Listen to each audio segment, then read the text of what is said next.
Thank you for being with us tonight. This meeting has been brought to you in part by Let Grand Forks International Airport help you start your next vacation off on the right foot. Grand Forks International Airport offers flights to the sunny destinations of Orlando, Las Vegas, and Phoenix on Allegiant, and connections anywhere in the world through Minneapolis-St. Paul on Delta. Forget the hassle of long drives, parking nightmares, and stressful check-ins. The convenience of flying locally means less headaches and more time for you. Grand Forks International Airport. Your airport. Simply grand. Know what's in this box? Well, in case your crystal ball is broken, here's a hint. Safe, reliable energy, for starters, but there's also a commitment to this community. See, at Xcel Energy, this is our hometown. So we're not just about making a living here, we're about living here. Oh, I wish I had wings. In our community, we're always delivering. Xcel Energy, responsible by nature. Brantley Gilbert returns to Grand Forks Fired Up Tour 2020 with special guests Chase Rice and Brandon Lay. Alara Center, Saturday, May 2nd. Get tickets now at Ticketmaster.com. The brand new album Fire and Brimstone drops everywhere October 4th. Brantley Gilbert, live in concert. Check more at BrantleyGilbert.com.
Yeah, I should move over here, but.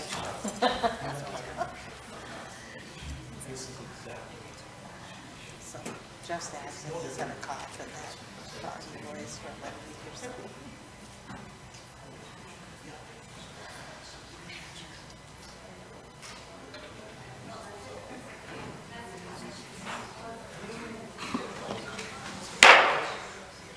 Good evening, everyone.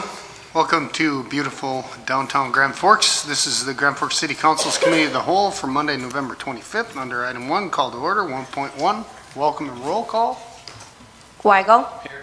Dockler. Here. Weber. Here. Mock. Here. Marshall. Here. Sandy. Here. Veen. Here. We have a quorum.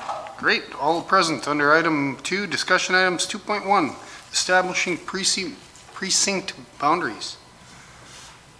Mr. Orsted, good evening. Good evening. President Sandy, members of the committee, the agenda item before you is regarding setting precinct boundaries within the city for the 2020 election year. This duty does fall on the governing body of the city with a deadline of December 31st. You may remember that in the past, this item's come to you for approval at the same time as setting voting location sites.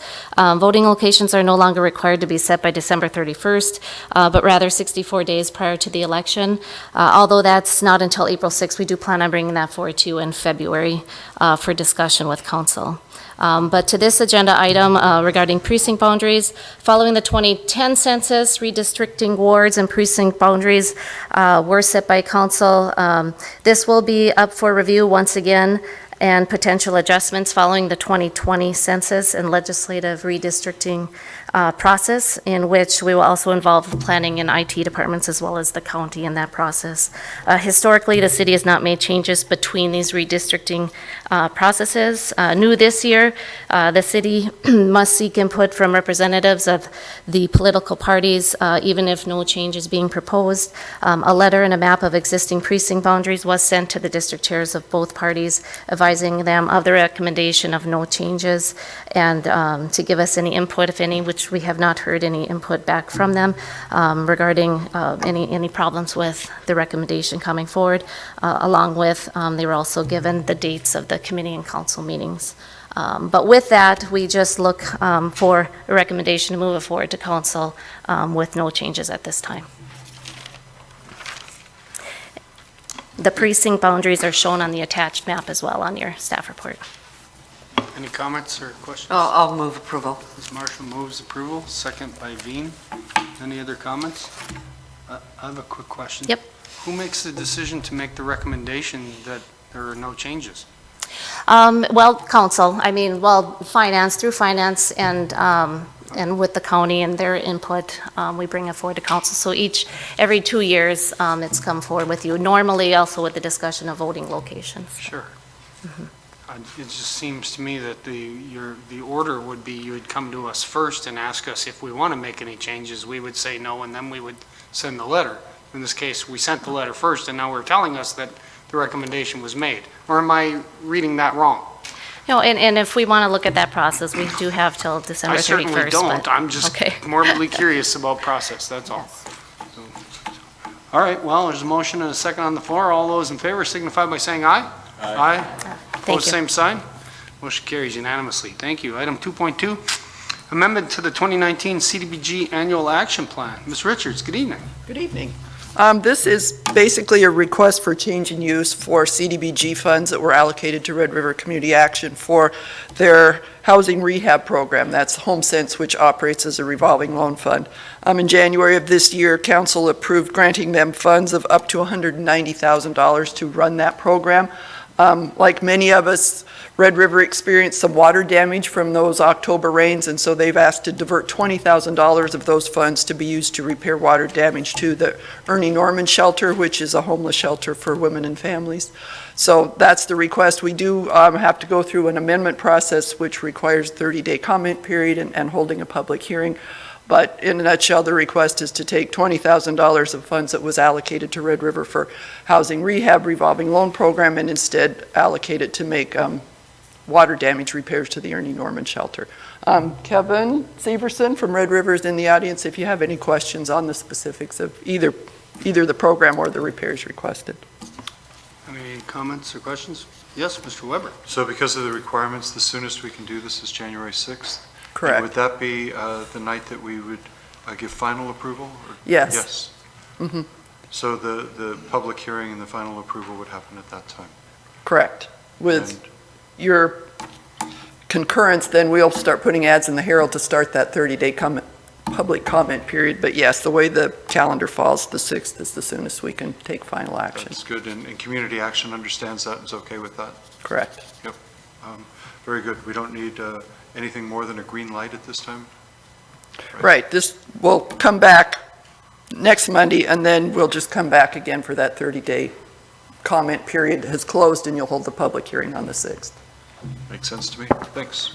And Ms. Richards, if they came to us today or at the beginning of the year and applied for the funds in the regular process, this project would be eligible for the funds, correct? Correct. Right, so we're allocating from one issue under circumstances outside of their and our control to a different project.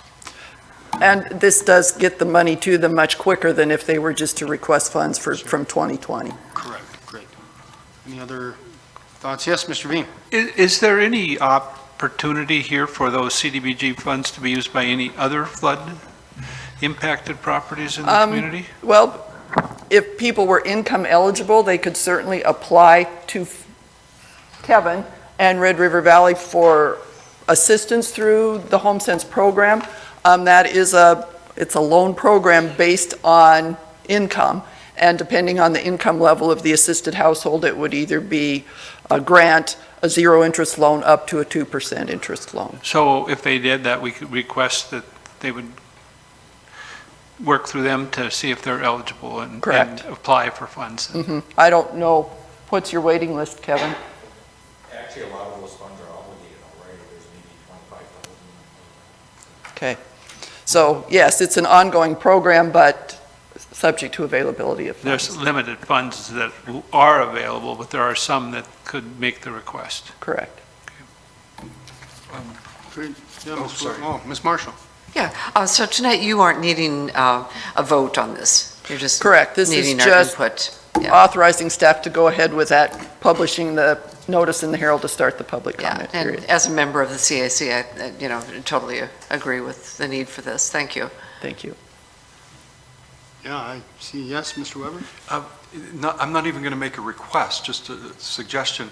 This is actually a great program that serves so many people in our community and in surrounding counties. Maybe if there's time that evening, there could be a short presentation to help us understand some of the work that's done at Red River Valley Community Action with these federal dollars. We can put that on. This is all outside money coming in, benefits the community in some great ways. Just as long as you're coming in for this little request, if we could take that opportunity to educate the public. Thanks. Any other comments? So you don't need a motion? I think we have concurrence. Right, we're just asking you, well, maybe a motion to set the public hearing date then for January 6th, make it crystal clear. Motion by Marshall, second by Veen. All those in favor signify by saying aye. Aye. Opposed, same sign. Motion carries unanimously. Thank you very much. Item 2.3, sole source purchase request for TruNarc drug testing solution. Good evening, Chief. Good evening, President Sandy, members of the committee. This is the second time I've been before you with this particular item. The first was to approve the grant. The second one now is just to ask for approval of the sole source. The documentation was provided to you in the staff report. Basically, to summarize it, this is the same testing instrument that the North Dakota BCI currently has. For us to be able to have access to that means trying to get a hold of a state agency to get into their particular building if they could find somebody, versus now we would have this particular instrument housed at the police department. The state's attorney's office has kicked in some on the grant. Whatever wasn't covered by the grant, they covered, zero cost to the city. This will also keep us from having to do a field test like you see on TV. They put it in a little envelope and shake it up. This is actually electronically done to the point that the courts have recognized it, and we don't need to send another sample to Bismarck to verify what that product is. It'll actually, the courts will recognize this testing device as being approved by the courts. So basically what our ask was is that the sole source be approved for this, that we could move forward with purchasing. Any questions? Move approval. Moved by Weigel, second by Weber.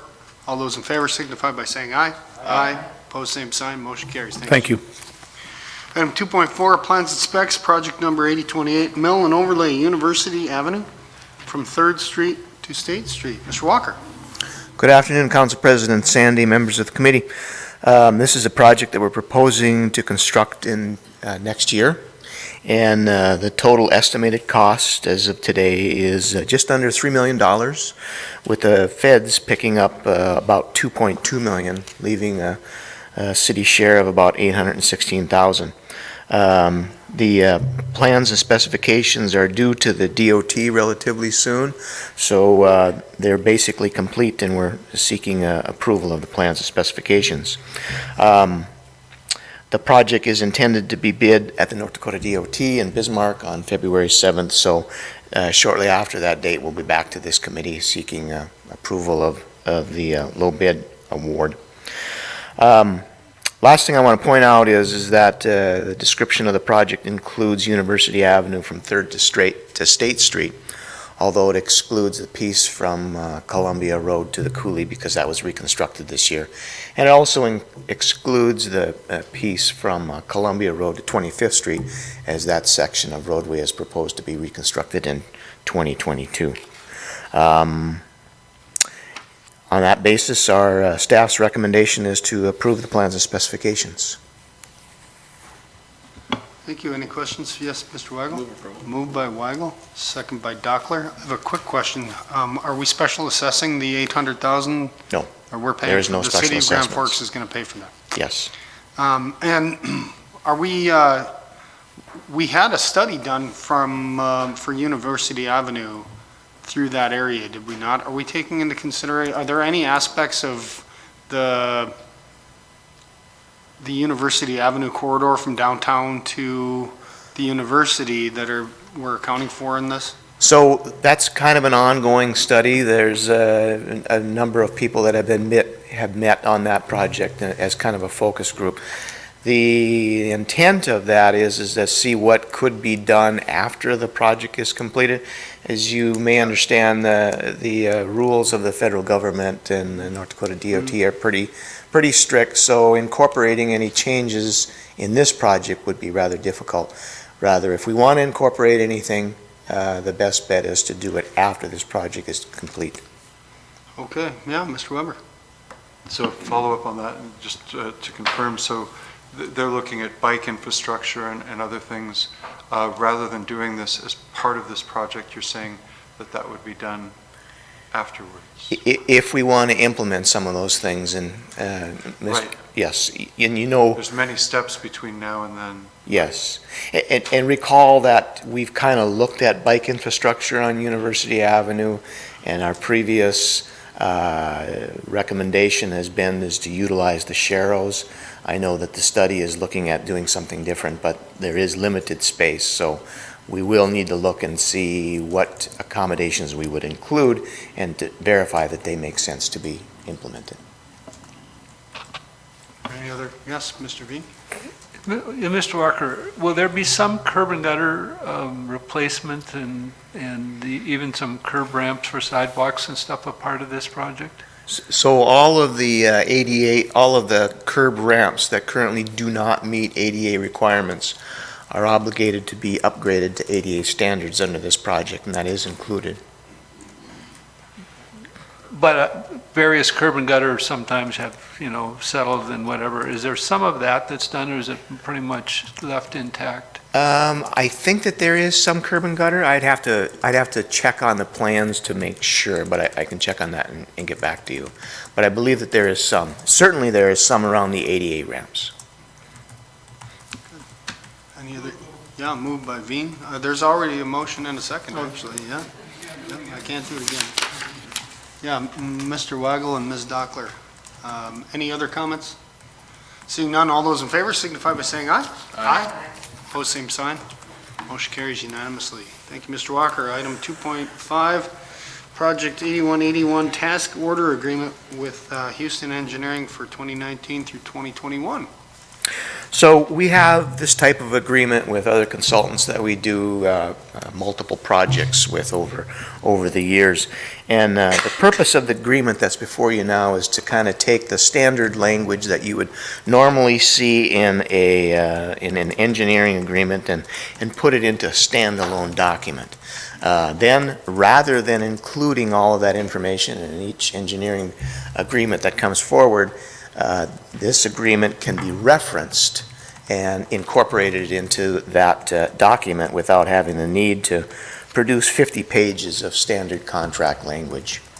In the future, you'll see a task order that comes through. It's an agreement to hire the engineering firm to do certain work, in which the fee and the schedule and other items pertaining to that project will be identified in that task order. And then that task order will reference this document, and then it will be included. This document does not obligate the city to hire the engineer for any future work, and it also does not obligate any funds by this agreement. Rather, those things will be done by a future task order agreement. This agreement would be in place for a 3-year period unless otherwise extended or terminated by both parties. It would be our recommendation that we approve this engineering services agreement with Houston Engineering for various future projects. Any comments or thoughts? Moved by Mock. Is there a second? Somebody wake you up, my Dockler? Great, thanks. Any other comments? Seeing none, all those in favor signify by saying aye. Aye. Opposed, same sign. Motion carries unanimously. Thank you, Mr. Walker. Item 2.6, engineering agreement for project number 8169, stormwater improvement study for PS number 188 area, Vale and Glen Circle. So the purpose of this study is to further evaluate different options of cost-effectively reducing flooding problems in the service area of Pump Station 188. And that includes the Vale Circle, Glen Circle, Westward Acres neighborhood. If you recall, there was a study done in 2002 that looked at a much larger area, and that included the areas of Vale Circle, and Glen Circle, and Westward Acres. But those improvements were never implemented for reasons that I will get into. And after the September 21st rainfall event, we felt that there's a need to come back and evaluate some of these drainage improvements and potentially implementing some of them. So I referenced the 2002 study. That was a study that was done by the firm of Webster, Foster, and Weston, and they looked at basically a 2 square mile area, roughly.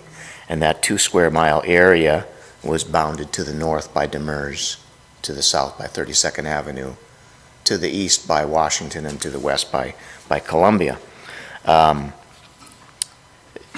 study looked at areas that were ponding in that large area, and it also identified that the flooding that occurred in the Glen Circle and Vale Circle areas were more severe than other areas just because it's lower in elevation.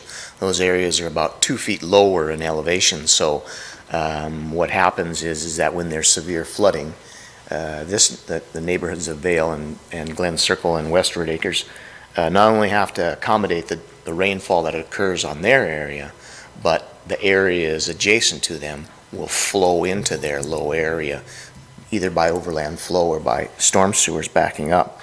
And so the intent of this study is to further look at those areas a little bit closer. This 2 square mile area drains by a storm sewer network that includes 3 pumping stations and 2 force main systems, and then a large gravity collection system.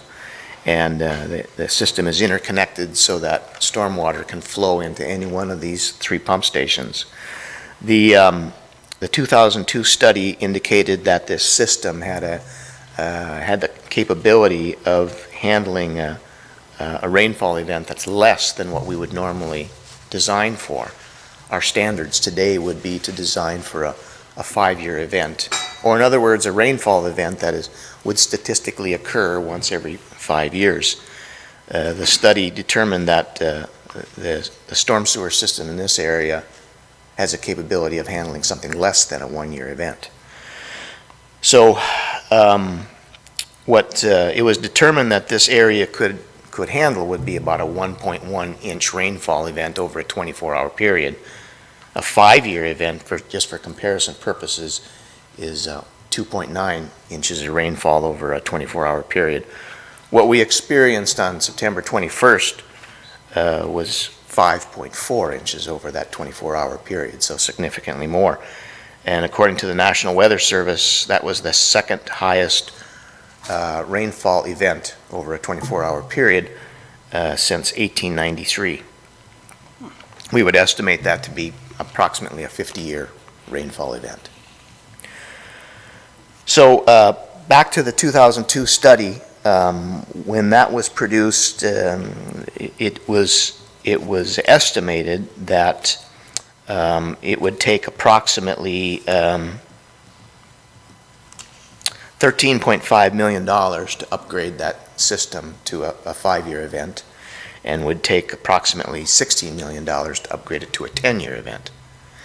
And informational meeting was held, and the people that would be in the area and would have to pay the special assessments were invited. The general consensus of that meeting is that the residents felt that the damage that occurred was not worth the special assessments that they would be charged, and did not want to proceed with being special assessed for it, so the city did not pursue it. I will say that the city did proceed with a number of projects that were lesser expensive, including rehabilitation of all 3 of the stations, where we increased the pump capacity, and we added emergency generators to all 3 of the stations, which was of concern because one of the most recent rainfall events in 2002 occurred simultaneously with a power outage. So having the lack of emergency power at the pump stations made it worse. So the purpose of this study is to further evaluate what alternatives would be most cost effective for the specific low areas of Vail and Glen and Westward Acres. Unlike the previous study, which looked at the entire area. Remember that those areas, those low-lying areas, are about 2 feet, so they do get worse flooding than the surrounding areas. Lastly, I'll just touch base on the funding. It would be our intent that should state funding become available that would cover the cost of this study, we would try to obtain funding for this, as well as any construction work that may come out of it. Although at this point in time, it's unknown if state funding would be available and if this would be eligible, but we would try to seek funding for it.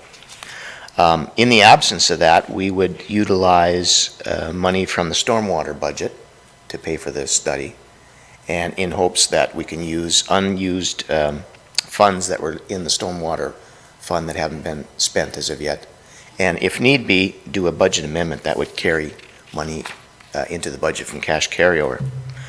The last thing I'll point out is that we know that there's other areas of flood damage within the city, and we'll look at those areas as well, but this seems to be the first one that we want to take a look at. So with that, our recommendation is to approve the task order agreement with WFW for engineering services in the amount of $95,754 and approve any necessary budget amendment for this project. Thank you, Mr. Walker. Good information. Any comments, thoughts? Mr. Veen? A couple of comments. What's the timeline by which the study would be complete? I would think that by spring we should be able to finish it. I'm getting a nod from the back row, so yeah, by spring. Okay. By spring, then at some point we would, depending on the findings, I guess, have to do some level of improvement too. Correct. The timing of it would be nice, I guess, to have something in place, obviously, before we have summer rains again. Is that feasible or potential, do you think? And where would the funding come for the improvements? Do we have, is that part of the study, or what? The study would not identify funding sources. That would be something that we would have to look into. Our hope would be that funding for mitigation efforts like this would become available through the state, but of course there's no guarantee on that. In absence of that, we would have to look at what city funding might be available and couple that potentially with a special assessment. So the money from the state, what state funding are you thinking of? Well, there's a potential of some mitigation monies that might be made available, after the storm event. I don't know for sure if they'll come through. There's a possibility that, I guess I don't know for sure if Prairie Dog money would be available for use in a project like this or not. But that was a potential another source. But there would be, the state, would that be some disaster relief funding? Is that what it is? Yes, that's what I'm referring to. And when would we know whether there will be money available from that? I don't know the answer to that. We haven't heard anything back from the state as of yet. It's in process, though. Yes. To be able to do that. From the 2002 study, there was a general consensus, I would understand, to not spend the 16 million or whatever, because it would be assessed over a large area, which probably is understandable. This, though, being a lower area, would be the one that would be most impacted, and receive probably the biggest benefit, but it's the small area that would receive the benefit. Because you said it was Glenvale and we said Westward? Westward, yes. Would be the primary areas that would benefit from something like this. They would, and we would certainly have to look at any special assessments as to how that would apply. As I mentioned, that because these areas are approximately 2 feet lower, they're receiving waters from their neighbors that are flowing in. So, does the benefit apply to the source of the water where it's coming from? I mean, that would be something that we'd have to look at. Sure, we looked at. I did receive a letter today from Gary and Maren Niemeyer, which I will pass on to the rest of the council, that about the damages that they received and looking for some assistance from the community for their recovery. And I thought everybody should see that. That could be looked at as a part of this as the study goes forward. So that's all. Any other comments? I think this is a really difficult situation for our community. I believe normally these are projects that would be special assessed 100%. Correct, Mr. Walker, or would it be 80-20? So our storm sewer policy regarding work on storm stations, I believe, is a 50-50. 50-50, Yep. okay. And so some of the work would include potential replacement of infrastructure underneath streets, whereas the street may get reconstructed. So there could be components that could be an 80-20 that would mirror the policy we have for reconstructing streets. But the benefiting properties are so small and the cost of the project is going to be so large that I don't know how you make the numbers work for anybody. I think in general, everybody on the council and everybody sitting in the audience pays their special assessments for their stormwater protection. I don't know how we can justify the city covering more of the stormwater protection for these people, although I really want to, because it's a very difficult situation. I'm just not sure philosophically how we can make it work. I think all of us spending a lot of time talking to our friends and neighbors and asking questions about what their thoughts are is important, because we're going to have to come back here and have this conversation, and I'm not sure how to manage it.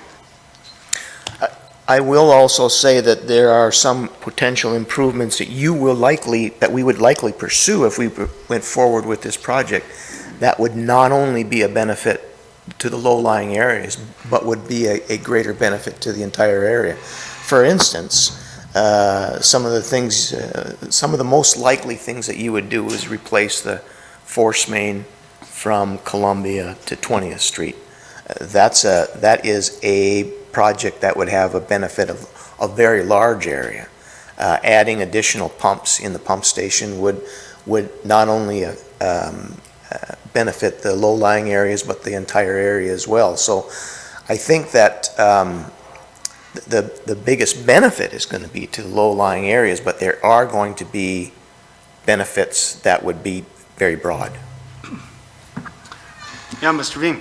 And I think I do understand what you're saying, Mr. Sandy, about how do you do that. I think the concern I would have is why was this designed only to less than a one-year event?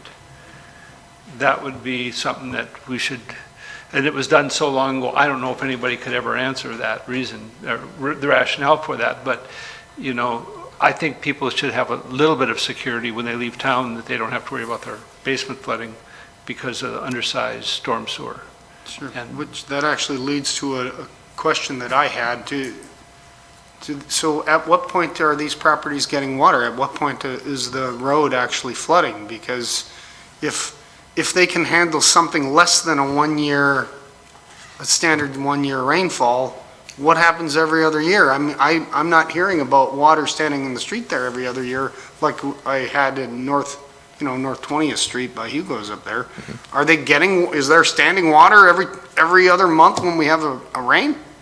I think that there is standing water quite frequently. According to the study, that you would have water ponding in the streets whenever you have a rainfall event in excess of an inch. I think that it's a regular occurrence. We hear some of that information from the people that live there, that it ponds quite frequently. Sure. Unfortunately, you don't really hear about it until water becomes so severe to a depth that it starts impacting vehicles, impacting basements, that type of thing. Well, I think that is actually an important distinction, though, because although there's cost benefit to dealing with water being in the streets versus water getting into my basement. If a 3-year or a 10-year rain doesn't put water in people's basements, do we need to protect to a 2-year or 3-year event? Or are we better off trying to protect for whenever we're getting water into people's basements? I can't make the distinction as what's more cost effective or how much one solution costs versus another. But, you know, we are where we are. We do get flooding in the streets there in lots of places in town. And if there's a $5 million solution that keeps water out of people's basements, or a $40 million solution that protects them for a 50-year rain, we have to somehow come up with a decision model where one makes more sense than the other. Sure, and I think that what we would propose is we would look at what different alternatives might be available. What impact would that have? And I think that the intent of a project, if we ever went forward with one, would not be to never have water ponding.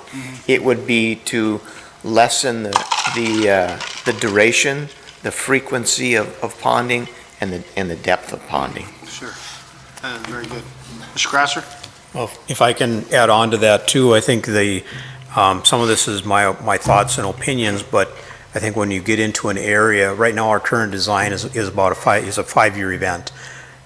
Most of the observations I've had from the large event in September is that areas that were designed to 5-year really didn't have a big problem. They may have had some flooding in the street, but as you're articulating, it didn't get into the homes. It didn't cause that heavy of a damage. And I equate this a little bit like rehabbing a house or something. When we get into an area and decide to do an improvement, I think we need to bring it up to current standards, which would be a 5-year event. In this case, I think a 5-year event would have prevented the actual problems with the structures, but not eliminated all of the ponding in the street for this particular event. Again, we have to also look at the permutations of water crossing from other basins into this basin at that 5-year. That's just a general thought going forward on policy levels. I think if we can get the community, when we do get into an area, up to that 5-year event, I think we get to the point you can live with it. Doesn't eliminate everything, but it's enough to kind of keep things from being extremely damaging. Thank you. Any other thoughts? Mr. Weber?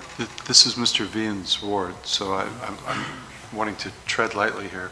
But it'd be nice if we could just look at this purely objectively and come up with some mathematical answer to it. But it's also a very human situation here. One thing that we don't have is people from the community tonight. Would there be some way to get those voices in the room next week?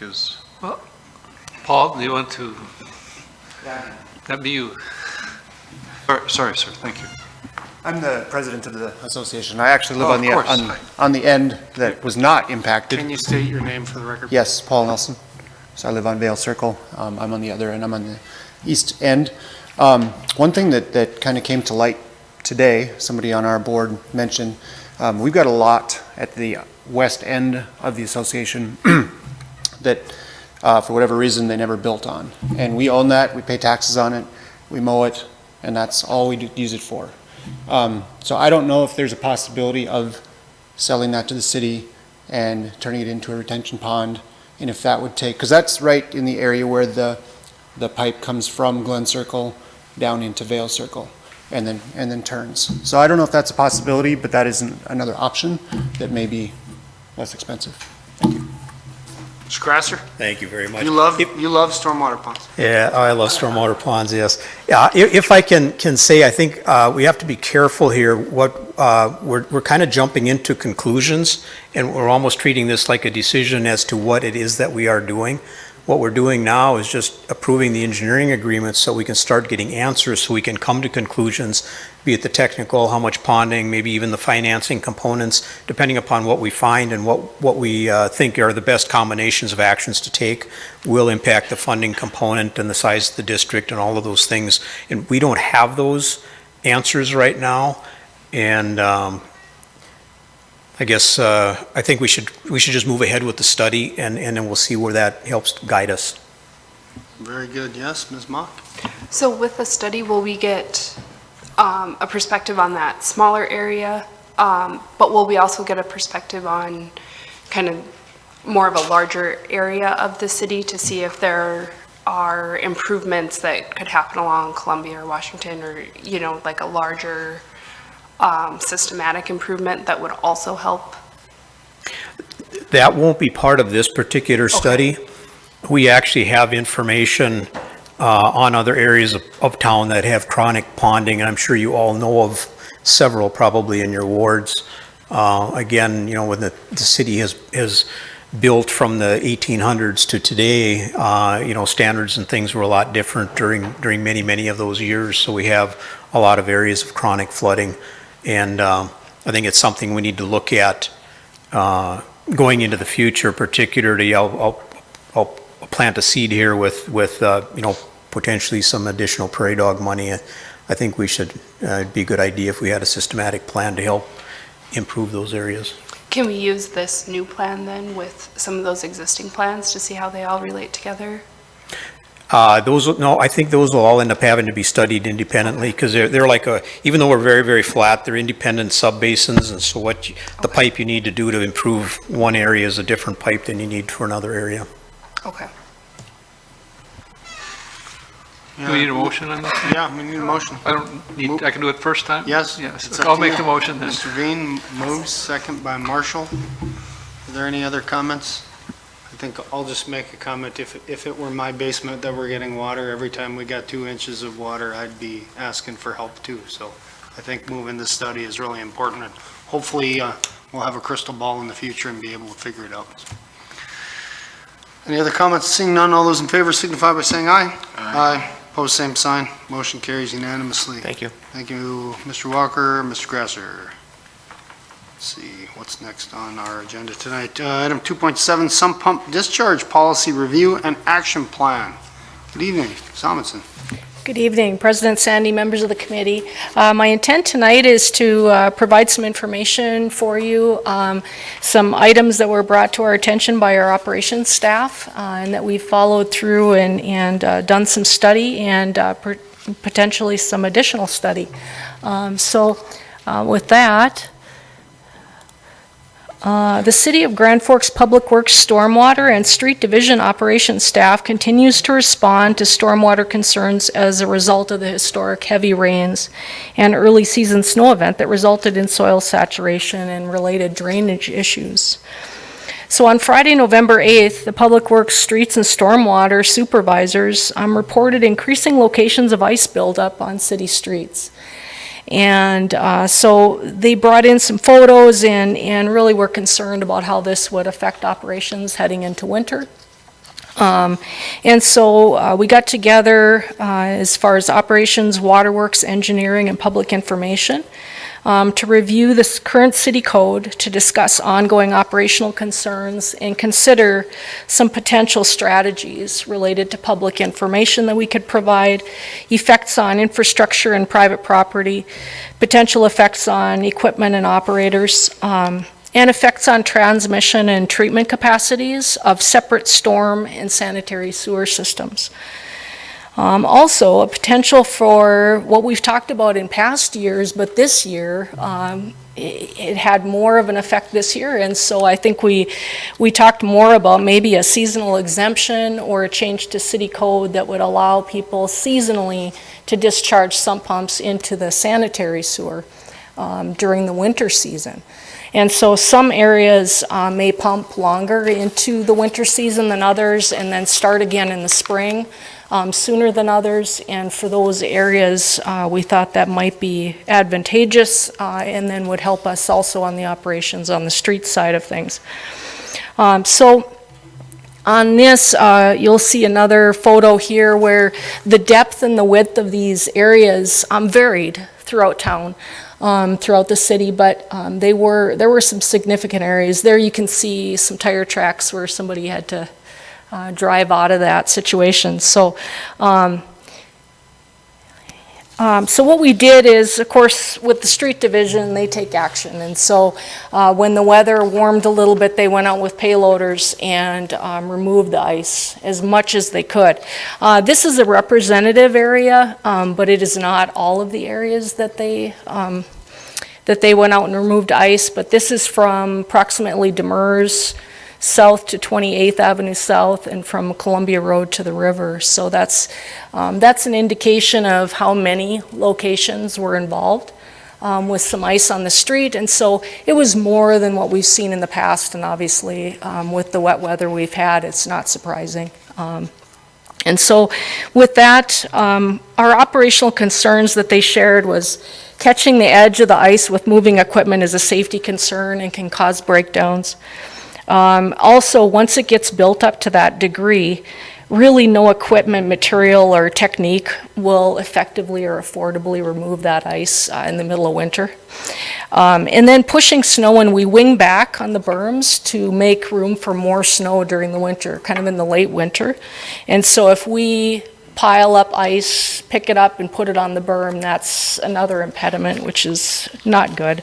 And then leading into the spring, we're concerned about, of course, from the storm sewer side, which is Melanie's group, folks, is frozen storm sewers, and that would limit drainage right at the time when you need it in the spring. So those are all some of the concerns that they shared with us. Current city code does not permit connection of sump discharge to the sanitary sewer or to the wastewater system. And the reason for that is you certainly don't want to be treating water that's groundwater. That's clean water. You want to use your wastewater system for wastewater. And so the idea is, and of course we know that storm or sump pump discharge decreases in the middle of the winter.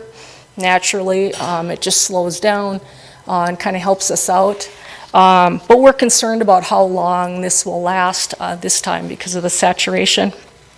And so in a recent drive-by observation, we thought, well, let's go take a look. You know, we wanted to know, could we just have people move their sump hoses if they've got above ground sump hoses? That's an easy one.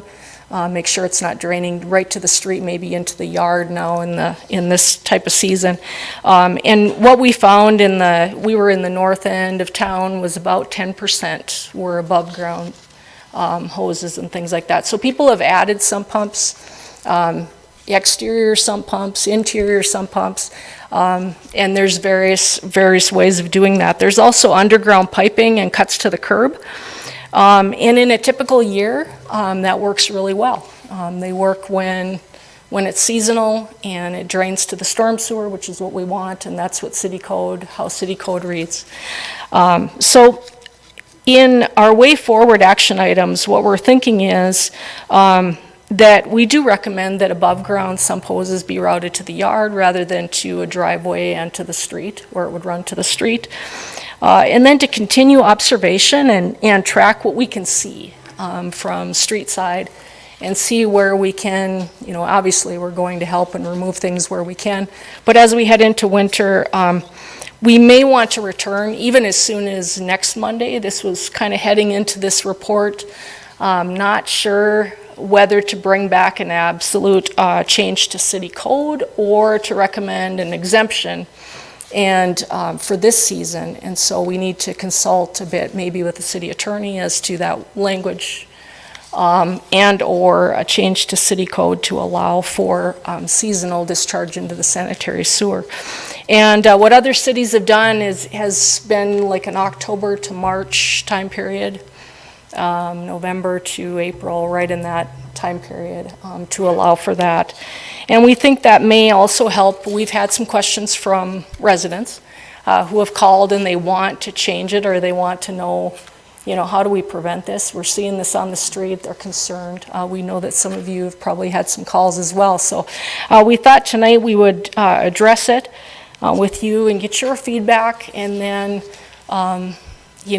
perhaps return to you with a recommendation for a change. And so I'm looking for your input and then we can bring back some additional information for you too. So with that, I'll take any questions you have. I have a quick question. Can you explain the different colors on the, Oh, sure. on the map? This is our GPS location on our equipment. And so you'll see the different colors are different pieces of equiment. So, yeah, so that indicates. It doesn't represent different amounts of ice or anything? No, It's no, just thank you, Different yes. locations? Yes. Very good. Any, Mr. Veen, question? So the idea, there'd be various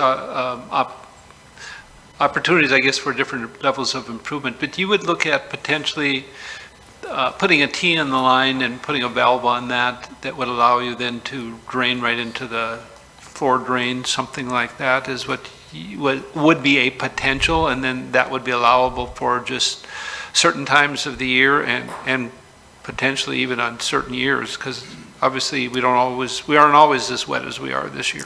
Correct. So what other cities do is they will have a permit process for a portion of the year. They do have the ability to inspect. The homeowner would be responsible for that switchover, but we would provide information and then, of course, city code that supports that. There was a time when city code allowed you to do this, but that's been years ago now, and of course we haven't been doing it. And the other thing that is always, I don't have an answer to this, is that when we have had them allowed to go through the curb and put the hole in the curb, which is causing this problem, it also in some ways causes problems with water ponding in the summer. From a mosquito point of view, I guess is what I was thinking of.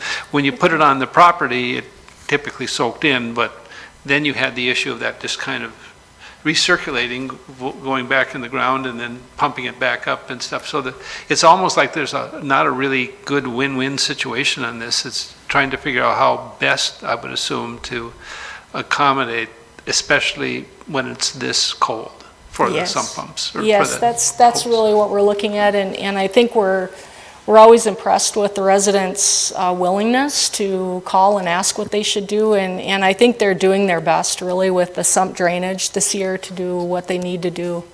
And so it's just to look at it from a citywide point of view. Is there a potential, if enough people do this though, that it will back up sanitary sewers into people's basements too? So we did talk about that as well, and Melanie Parvey can speak more to that than I can. And we did consult with WFW on waterworks side of things. And so we felt that if we went into this time of year, we've seen that the September rains, the wastewater flow was quite high, as we know.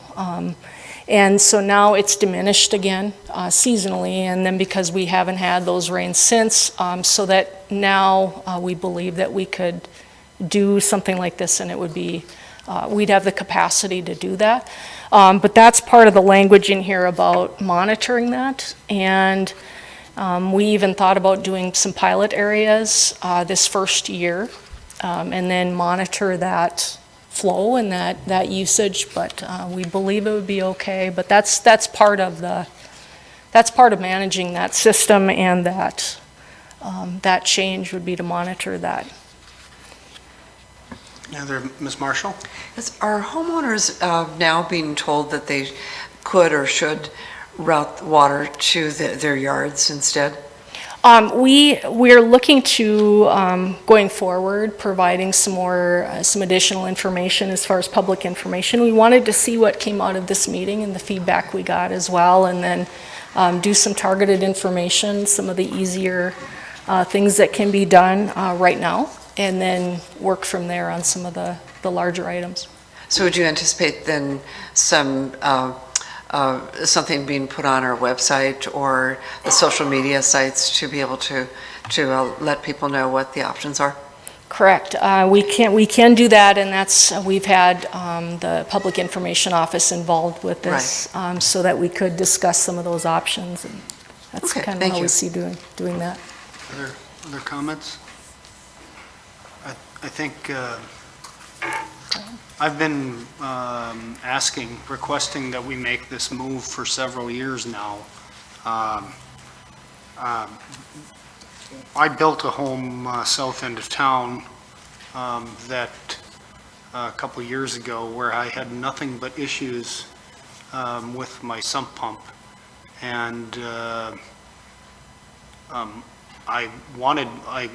I kept freezing up outside and flooding my basement inside, and I couldn't get a plumber to connect in because the plumbers are saying it's against the rules in Grand Forks. And so I ended up running multiple hoses out my doors trying to get the water under control, and it cost me several thousands of dollars.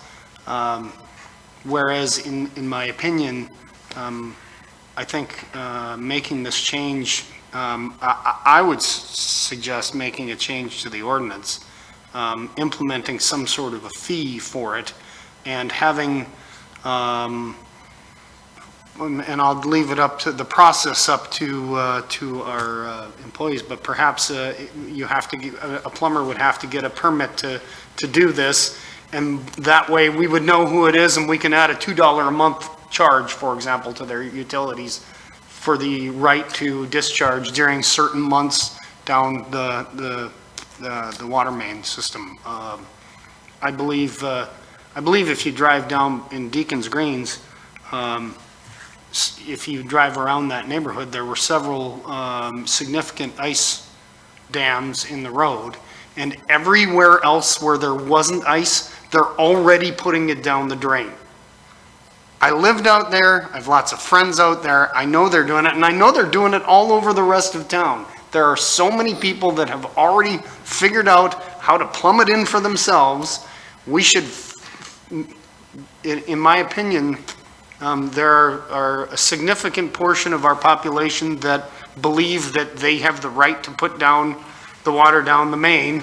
And so in which case, instead of having all of our, or a significant number of people doing it illegally, we should adapt to what they're doing, ask people to honor their community and volunteer the fact that they're doing it, and so that we can get them paying the fee as well, and anyone new, ask them to let us know, or the plumbers or anyone else, so that we can have the funds to cover the additional expense of what it's going to take for chemicals or whatever else to change the, or to clean the water. So that's just my opinion.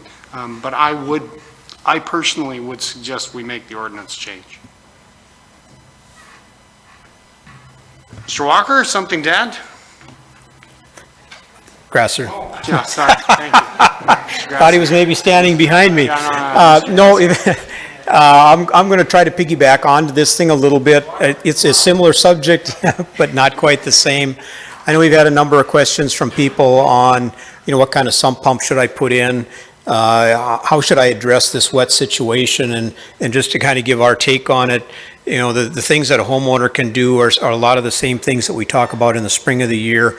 And even the summer, make sure your downspouts are as far away from the house as you can get them.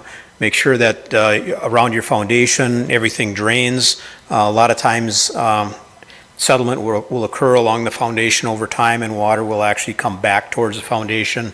Sometimes you got to put dirt in those areas. Sometimes you may have to replace concrete. Those are all basic things that work during a normal storm event.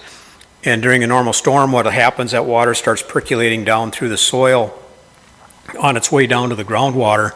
And a lot of people don't have problems with that. And if they do, the normal sump collections will pick it up. I think what was happened this fall here is we've had so much rain as we're actually starting to raise the actual groundwater itself. And in those situations, that's when it's helpful to have that additional. You really need to have a pump. The drainage away from the house will only get you through the storm event, but not, deal with that groundwater. Typically, and I know we have a couple of local contractors in here that do, they can retrofit and put in some interior sump pumps. They basically drill a hole in the concrete floor, and they dig a pit and put a pump and a discharge in there. And there's also exterior sumps that are also very popular. And both contractors will extol the virtues of their own systems. The city does not have a recommendation of one over the other. A lot of times it's very situational. Is your basement finished? Is it not finished? Do you have a convenient discharge point or a convenient point for electrical hookup? And so I think, you really have to, as a homeowner, probably get a quote or have them both take a look at it. If you want a third party, you can always talk to a plumber. But there's no cookbook recipe, unfortunately, to, do step 1 through 5. And really, we had such large events in here, people that even did steps 1 through 5, and everything was done to the best that you could anticipate, didn't guarantee you weren't going to have a problem. It's just that big of an unusual event. So anyway, I wanted to kind of give that to you as a verbal. I suspect you're all getting bits and pieces of those kinds of questions. But again, there's no one answer. Every location is a bit situational. Again, even putting some drains into the backyards, there's a number of backyards that you got good drainage that might work fine. There's a lot of backyards where you're very flat and it won't work very well. So again, it's situational and monitoring. Thank you. Other thoughts, comments? Mr. Weber? I'm inclined to go along with you, President Sandy. Can that be piloted? It was one of the recommendations that I thought I heard, that we could pilot an ordinance change like this in an area. It's possible, yeah. If we see a certain area that we think that we could pilot it and then monitor that area, and we would recommend that, that's a potential. We could bring that back, or along with the citywide type proposal that you could look at, both. Advantages of doing one or the other? Are there problems with doing the pilot? Is that not sufficient? I think, I'm sorry to, right now, if you call essentially any reputable plumber in town, they will tell you that they will not pump your sump pump into the main drain. Right. I think only having a pilot and saying it's only good in this designated area, I think is going to be very difficult for us to disseminate that information to plumbers, who will then have to somehow make the determination that yes, you're in the area, that it's okay, or no, you're not. Do you know what I mean? I think, in my opinion, we should either do it or not do it. But that's just my interpretation of it. If the pilot is everything south of Demers Avenue, okay, that might be easy. If the pilot is, Washington to, Cherry from 55th to 32nd, that might be hard to distinguish. I'm open to whatever staff thinks makes sense, and I'm just hoping that they will come back with their suggestion in a week. Great. Thanks. Yes, we can do that. Other thoughts or comments? Thank you very much. Thank you. Appreciate it. Thank you, Mr. Walker. Appreciate your help. Okay. Item 2.8, bids for Project 8171 2020 electrical services contract. Good evening. Williams, good evening. This is a contract that we go out to bid every 2 years. It's for electrical services that supplement what the city services can't necessarily respond to or provide. Contractors normally have specialized equipment that we don't own. So it makes a lot of sense to have emergency contractors available to us. We do this every 2 years, and there's a caveat that at the end of the year, that if it's mutually agreed upon between the contractor and the city on the costs and everything remain the same, then we will extend the contract for another year. So we are in the cycle right now of bids. We had 2 bids that were submitted for this. Both of them were from local contractors. The lowest bid was $67,700, and there was the high bid of $98,550.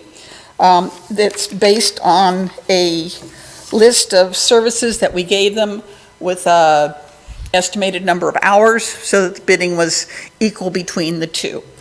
Staff is recommending that we award the bid to Fusion and proceed with signing the agreement and getting them on board for the 1st of January. Any questions or concerns? Moved by Weigel, second by Weber. All those in favor signify by saying aye. Aye. Opposed, same sign. Motion carries. Very good. Thank you. Item 2.9. It's always nice to see you once a year. 2.9, change order number 3 for project number 8007, 2019 asphalt street repairs. Mr. Duxer, good evening. Good evening, President Sandy, members of the council. This is the annual street maintenance or asphalt street maintenance project. This year we also included 2 bike path extensions with this project. Under this project, we've previously had 2 change orders. These change orders were approved under the city engineer's authority as they were less than the 15% of the total bid amount, the original bid amount. These first two change orders were for additional work requested of the contractor to complete installation of both traffic control or traffic calming devices installed on Reeves Drive, or the speed tables. These change orders totaled approximately $9,000. Change order 3 would be for the remaining costs associated with additional work requested of the contractor. The majority of the cost is for increased quantities for items associated with our typical asphalt street repairs. A particular location, which is a large majority of this change order, is spots behind or adjacent to Altru on South 30th Street. These spots needed significant repair. Also included with this change order is the removal of the seasonal traffic calming device installed on Reeves Drive that the contractor agreed to proceed with. Funding for this change order would come from unused monies from the projects budgeted in Fund 4815 that were under budget or not pursued this year. And in the event that adequate funding is not available, a budget amendment would be processed to bring money from cash carryover. So staff would recommend approve change order 3 in the amount of $34,830 and approve any necessary budget amendment for project 8007. Any comments or questions? Ms. Marshall, yes? Yeah, just a question. The seasonal traffic calming device, is that the speed table? It was the rubber one. Okay, and so we would put them in every year, take them out before the winter? Correct. Are they effective, and is it something that we would look at potentially using in other areas in Grand Forks where speed is a problem? I'm not, I guess I don't have an answer for that question at this time. I mean, I don't know if we'd consider using them elsewhere, but I believe they are effective. That's a further discussion, I guess, if it's going to be something we implement.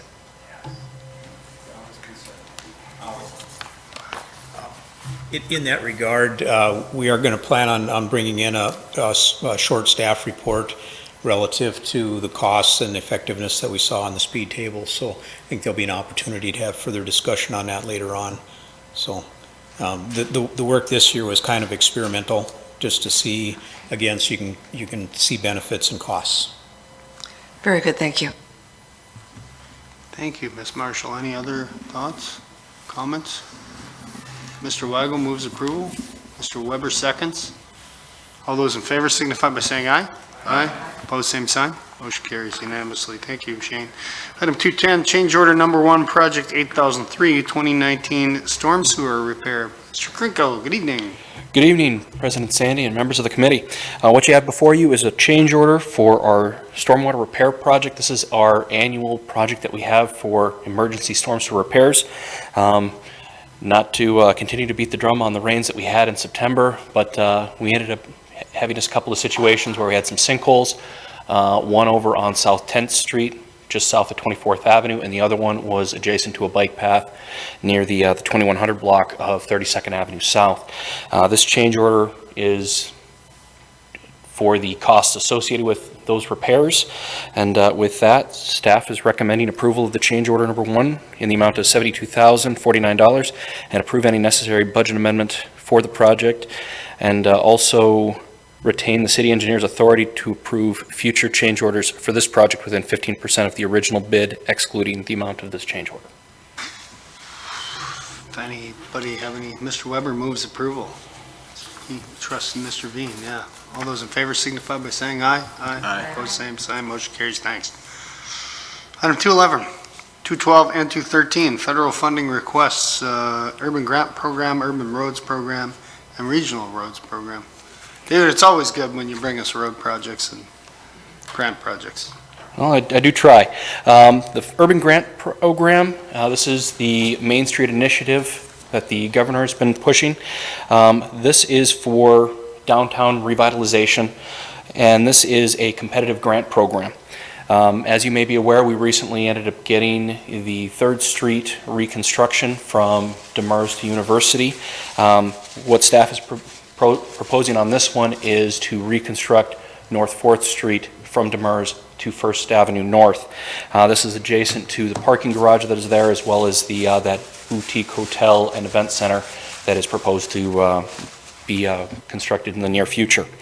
Overall, this has to be, after approval from City Council, this would go to the MPO for approval there, and then forwarded to the DOT. And overall, this project is projected to cost approximately $2.3 million. And with that, staff is recommending approval of the Urban Grant Program request and directing staff to submit the approved project to the Grand Forks MPO. Mr. Veen? I think, obviously this is going to continue to be enhancement to the streets downtown, but we're only doing 1 block. And so we need to come back in the future, I would assume, to continue the next 2 blocks to at least get up to University. Is that right? That would be correct. And so that would just be, and are those even programmed at this point in time, those other blocks? No, not at this time. Okay. So, and does this go all the way through the intersection to the north? Yes, I believe it does. Okay, thanks. With that, I'd move approval. Approval moved by Veen. Is there a second? By Dockler. Any other comments? Mr. Weigel? Comments? Okay. Ready to vote. Seeing none, all those in favor signify by saying aye. Aye. Aye. Opposed, same sign. Motion carries. 212? All right. The Urban Roads Program, this is the annual program that we apply for. This is the set-aside that the North Dakota Department of Transportation kind of has for us. We typically see about $2.3 million annually for this program. And last year, we ended up applying for this project that staff is recommending at this point in time for a Columbia Road overpass rehabilitation project. And this is a project where we'd be going in, replacing the bearings of the bridge, as well as sandblasting and painting the steel structure itself. Overall, the estimated cost on it is about $8.4 million. And staff is recommending approval of the Urban Grants Program and directing staff to submit the application to the MPO to submit to the North Dakota Department of Transportation. It's a big project. Any comments, thoughts? Serene? I will move approval. I actually have a bolt from years ago when one of those pads failed, and we don't want to see that happen. So this is a good project, and it's nice to make sure the bridge is safe. So. Maintenance is always important, yes. Mr. Veen moves approval, second by Marshall. Any other comments? Anybody else have a bolt? Nope. Okay. All those in favor signify by saying aye. Aye. Opposed, same sign. Motion carries. 213. All right, this is the Regional Roads Program. A few years back, this was handled by the North Dakota Department of Transportation Local District Office, but it has since been handed over to city staff. We have worked with the local district staff in coming up with the list of proposed projects to request funding for. I'm just going to go down the list here quick. You can, if you end up turning to the page in your staff report, you'll end up seeing the bolded items I'm going to call out. First one is for 2020. It's a mill and overlay and a chip seal on Gateway Drive from North 55th Street to 69th. So that's kind of the area by Walmart and about a mile west of there. Also in 2020, you're going to see the mill and overlay concrete panel replacement and reconstruction project on North 5th Street from Demers to Gateway. This is a project that was previously programmed. However, we ended up shifting some funding from the University Avenue project over to this project so that we could reconstruct from where the Demers Avenue reconstruction project ended, north to First Avenue North, to a CPR project or concrete panel replacement project from First Avenue North to Second Avenue North, and then a mill and overlay the rest of the way north to Gateway Drive. Next one up is the NEPA document, or the environmental document for the to address the congestion at 32nd Avenue. You ended up seeing this come forward, I think about a month or so ago, with the request from the DOT for concurrence in that. So this is just the follow-up to that, making sure we've got it covered in the document. In 2022, we've got a chip seal to take care of that mill and overlay that we ended up doing on North 5th Street, programmed here in 2020. So it's just a follow-up maintenance project for that one. And then jumping over to 2024 is a construction project addressing the congestion on 32nd Avenue South, which would likely be an interchange down at the 47th Avenue area. Also in 2024, there's a request for the reconstruction of South Washington Street from 8th Avenue South to Hammerling. 2025, there is a concrete panel replacement and grinding project on Gateway Drive from the river to I-29. We ended up doing a project very similar to this, including a dowel bar retrofit, I believe, in about 2012. So this is just a follow-up maintenance project to make sure that the road stays in good condition. And then the last project we have in here is the reconstruction of South Washington from Demers to 8th Avenue, kind of finishing up that run and hopefully doing some serious work in that intersection. This is kind of the same situation with once council approves the list, it would go to the MPO. The MPO would look to approve it and then forward it on to the North Dakota Department of Transportation for consideration. And with that, staff is recommending approval. Comments or thoughts? Move approval. Moved by Weigel, second by Dockler. Any other comments? Seeing none, all those in favor signify by saying aye. Aye. Aye. Opposed, same sign. May I ask a quick question regarding the South Washington? Can I say motion carries first? Yes, sorry. Motion carries, of course. Motion to adjourn. Yes, right. From Demers to 8th Avenue South on South Washington, the turn out of the Starbucks there, we've got it set up now for snow removal.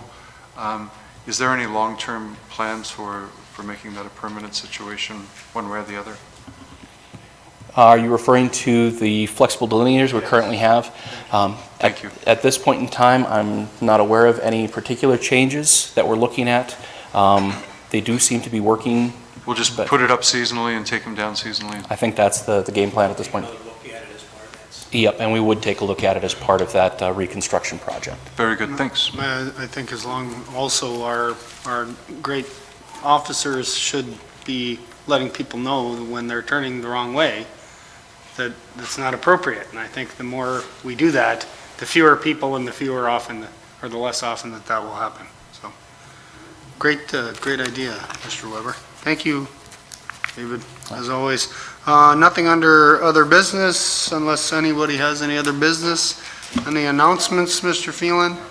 No announcements. Anyone want to stay longer? Or Motion to adjourn. Moved by Weigel, second by Weber. All those in favor signify by saying aye. Aye. Motion carries, we're adjourned. Thank you, everybody. Better than last time. Okay, one more quick question. Groundwater.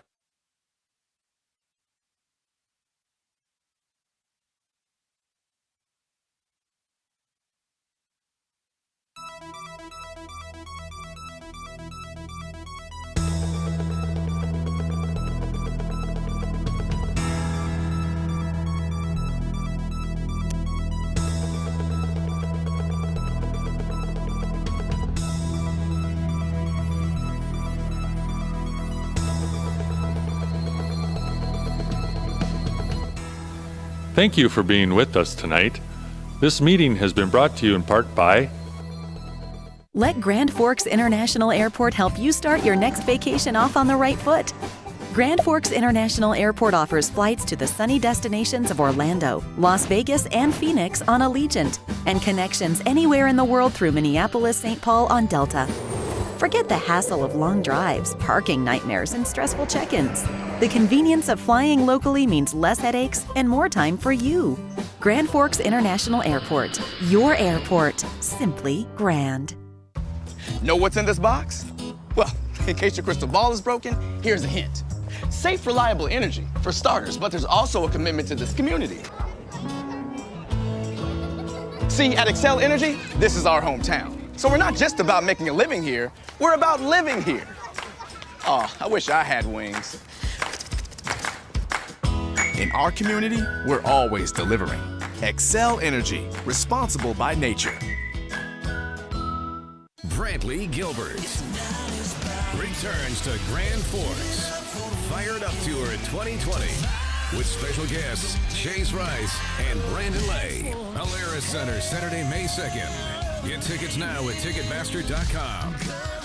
The brand new album Fire and Brimstone drops everywhere October 4th. Brantley Gilbert, live in concert. Check more at BrantleyGilbert.com.